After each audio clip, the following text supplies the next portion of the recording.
stuff. That's my favorite one. That was in 1949. Tell me that story again.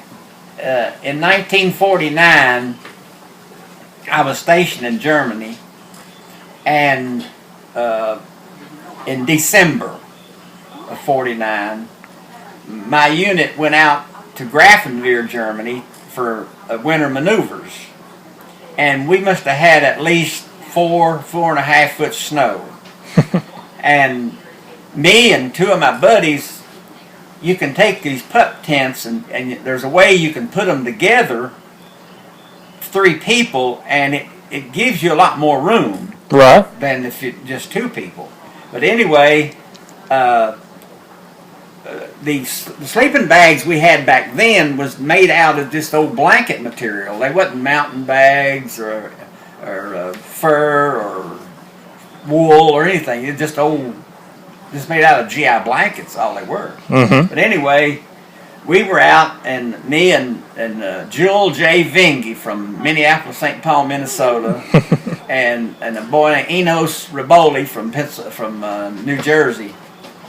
We pitched our tent together, and it gave us a lot more room. Well, they had to go on duty, and it left me in the tent by myself.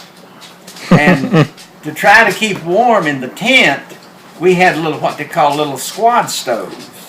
And you can buy them now, but they're not called that. Every squad in the Army had one. That was to heat your sea rations. Right. And to heat your water if you want to fix some coffee in your mess kit cup. And we was out there, and they had to go in town on duty. So I was by myself. And I was cold. And I was in that sleeping bag, and I was trying to get warm. I couldn't get warm. So I thought, well, I had a little stove burning, and it had a little blue flame. And I figured, well, maybe I'm out of gas, because we use kerosene in it. Mm-hmm. Not kerosene, just plain old gasoline. And so I would pump it up Mm-hmm. to get a bigger flame to warm the tent up. And so I couldn't get it to flame up. But anyway, I said, well, maybe I am out of gas. I don't have any fuel in that thing. So there's a little cap that you screw on and off on the fuel tank in the bottom part of the little stove, and that's where you take that cap off and put your gasoline in. Mm-hmm. Then right around from it on the opposite side was another little cap, and it was a pump. You just pump it up and down. Right. And it builds up the fumes, and you get better flames. Right. And I set up in my sleeping bag and pulled it down and got the stove over close to me, and I pumped it and pumped it and pumped it, and I couldn't get any bigger flame. It was still a little blue flame. So I said, well, maybe I don't have any gas. So I took the gas cap off. Mm-hmm. And all those fumes come flying out of there. Boom. And I had that little blue flame that was burning, and the whole thing exploded. I do not know how I got out of that sleeping bag, but I come straight up.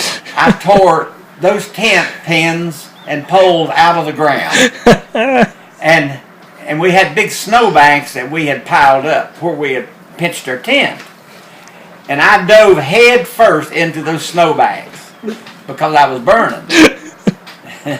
So somebody seen it in other tents, and somebody hollered, "Fire, fire!"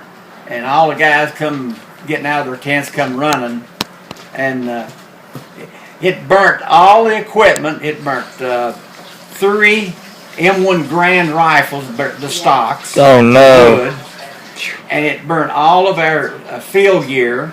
Oh my God! And their sleeping bags, Vinge and Riboli sleeping bags, and so I thought, and they rushed me in a Jeep, an open Jeep, in December, dead winter, rushed me to the dispensary in Weiden, Germany. And a German doctor, they laid me on a table, and a German doctor that they had under contract, he stood there beside that table and took those scissors and cut that skin was hanging off of me. On my hand, on my face, my lips had turned out, my eyebrows was burnt. And then they wrapped me up, and all I had was 2 eye holes and a place to breathe and a place for my mouth. Oh man! And they put me. We had 12 beds in the medical clinic, and they put me in there. And then I thought I was going to have to pay for those M1 rifles. Oh yeah! That field gear.